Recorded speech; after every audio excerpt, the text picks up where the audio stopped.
So, what happens when the most produced and most destroyed tank of the Second World War gets hit? Well, nothing good for its crew certainly. They had much higher chances of not getting out of their tank in time before it went up in flames, and today we're going to talk about that, as well as some of the lesser-known details around the T-34, which are surely worth telling. Let's go to the very first steps of this tank that would define the war of tanks, we could freely say. It all started when Stalin came to power in the Soviet Union and was asking his generals what would be the best new tactic to prevent the Union from losing the war so catastrophically again. The answer that he liked the most was the warfare of annihilation and deep battle doctrine, which in simple words is the idea that a massive technologically advanced army would overrun the enemy quickly and decisively without giving them much space to make a move. So Stalin launched a massive industrialization program to arm his poorly equipped army, which was poorly equipped even after that. You can only imagine how it was before. However, the problem with tanks was that they completely lacked the technology and factories to actually build them. There were some British Vickers tanks they bought and a license for the American Walter Christie tank, but they never went into production. So they tried to use the Vickers idea and made the T-26, while from the American Christie design came the BT series of fast-moving light tanks. They were then building them in absurd numbers, but with everything suggesting a new global conflict, they knew that these paper-thin armor light tanks wouldn't save the day, and they went to find something better. This was only confirmed in the Battle of Lake Khasan in 1938, when these tanks were knocked out left, right, and center by the Japanese. And when Operation Barbarossa began a couple of years later, these light tanks would be just decimated by the Germans. So while this was happening, new projects were already on their way, but the rest of the world knew little of them. Germans heard of the KV-1, and that although it was invincible to early German anti-tank guns, it was in numbers that wouldn't make the issue. However, they didn't know anything about the T-34. Even before the war, the T-34 was slowly taking shape through errors and trials. Mikhail Koshkin was pushing for the then unorthodox concept when tasked with creating the A-20, which was supposed to be the modernized version of the BT series. However, he was convinced that this wasn't leading anywhere, and he proposed a better idea, despite no one really liking it at first. This was the A-32, with a 76 instead of 45mm gun, better armor, and suspension. He eventually managed to convince the high officials after it proved itself in testing. It was renamed and the T-34 was born.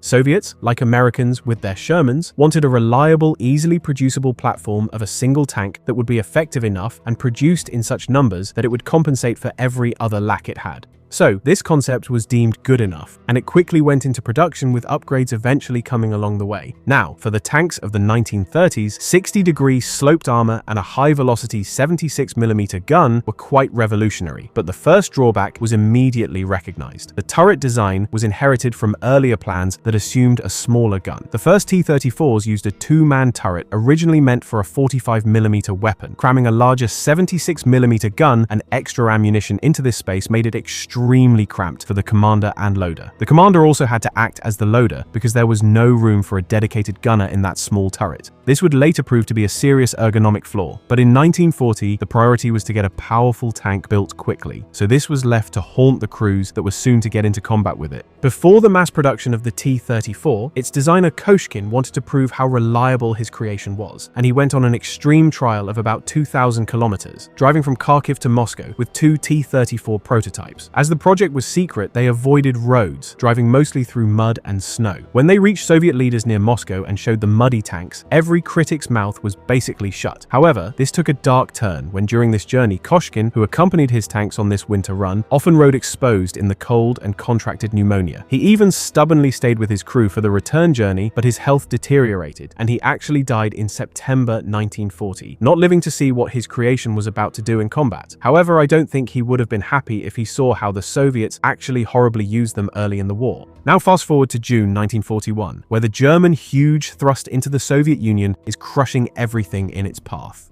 Early light tanks that the Soviets had were just obliterated by German panzers, and everything looked like the Soviet Union would fall within weeks. But when Germans got deeper into Soviet territory, they were in for a nasty surprise, as the tanks they never knew existed appeared. The T-34s were at this point scattered among Red Army tank units and not in huge numbers yet, with some thousand tanks in service. When they met the Germans for the first time, they shocked them, as their main anti-tank weapon at the time, the 37mm towed anti-tank gun, also mounted on the Panzer IV, was just useless against it. Shells bounced off even at point-blank range, with reports of tanks receiving over 20 rounds before one finally managed to hit some weak spots and disable the tank. Even the new 50mm anti-tank gun that was being mounted as an upgrade to the Panzer III struggled to knock out the T-34 frontally, while its 76 could easily destroy any German tank at the time. But here we have to mention something Nicholas Moran pointed out. Why was the T-34, for God's sake, hit 20 times before being knocked out? Why didn't the crew neutralize the threat after, I don't know, 5 shots? It seems like they were just standing there and taking hits until one managed to jam a turret or something, and then they'd abandon the tank. Why were they eventually almost always knocked out in combat?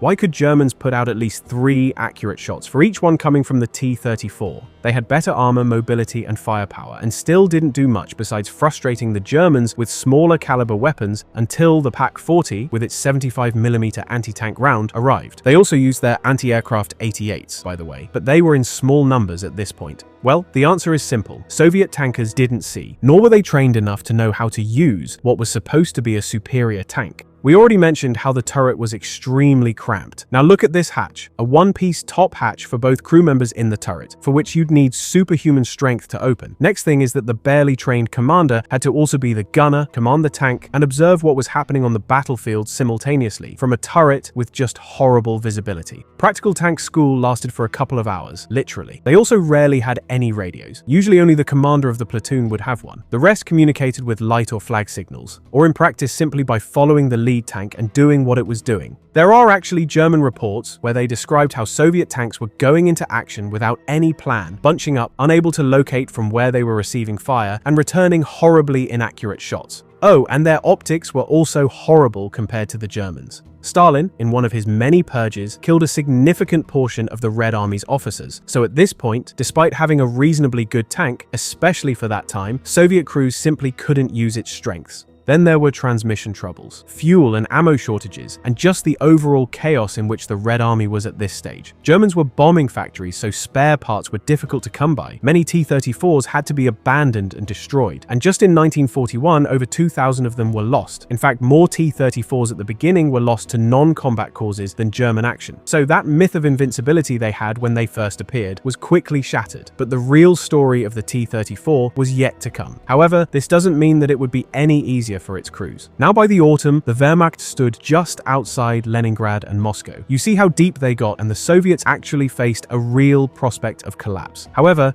2 things would prevent that, and the T-34 has a lot to do with it. First, an enormous number of reserve troops and units held back near Moscow were now all pushed into defense. And second, the Soviet Union shifted into complete war posture, making defense a top priority above everything else, which affected tank production most of all. But to make production possible, they had to move factories somewhere safe, far from German air raids and the risk of being overrun, which happened a lot until then. So they dismantled entire factories, loaded them onto trains, and moved them beyond the Urals to Siberia and Kazakhstan. You can see it here on the map just to get the idea how far this was, in the middle of nowhere. With them went tens of thousands of workers and their families whose sole purpose for the next couple of years was to work, sleep, and repeat. All around the clock for several years, tanks and war material were being produced, pushed out, loaded on trains, and sent to the frontline units. This came with the cost that for over a month, as the factories were being moved, tank production was completely paused. And when it began, factories needed time to catch up with each other and make sure the 3 major T-34 production lines would all do the same thing the same way. This did leave a mark on the battlefield. However, once the factories were set up far away from any possible German attack, they could spit out an incredible number of tanks uninterrupted. At the height of production, they were putting out 1,200 T-34s per month. Just to give you an idea, the Germans produced a little over 8,000 Panzer IVs in some 6 years. Soviets did this in 6 months. The T-34 was now further simplified, cutting down the number of parts. Armor was rearranged so it could be welded faster. The turret was changed to a hexagonal cast piece, and everything that wasn't necessary to drive, shoot, and protect was taken out. Like the padding for the driver's seat, he'll be in a thick winter coat anyway, or put it under his butt in the summer. So you see, through its wartime evolution, the T-34 would end up with roughly twice the thickness of its armor, double the penetration power, and simultaneously with production cost cut by about 40%. It's maybe chewed over many times in documentaries, but this ease of production and those numbers were a quite important thing when you see how the war was actually fought. Now, as more tanks were pushed to the front, tactics and training finally began to improve. Mindless charges without artillery support and reconnaissance were stopped, and armor was finally beginning to be used as it should be. Immediately, Soviets would become masters of counterattacking and running over German positions with sheer speed and mass. First would come heavy artillery preparation, and immediately as it lifted, it was followed by a tank and infantry combined charge. Losses were still high, but they struck terror into German soldiers' bones. Radios that had been a luxury were standardized as well, although by Western standards, this was still crude and rushed, but at least better than it was before.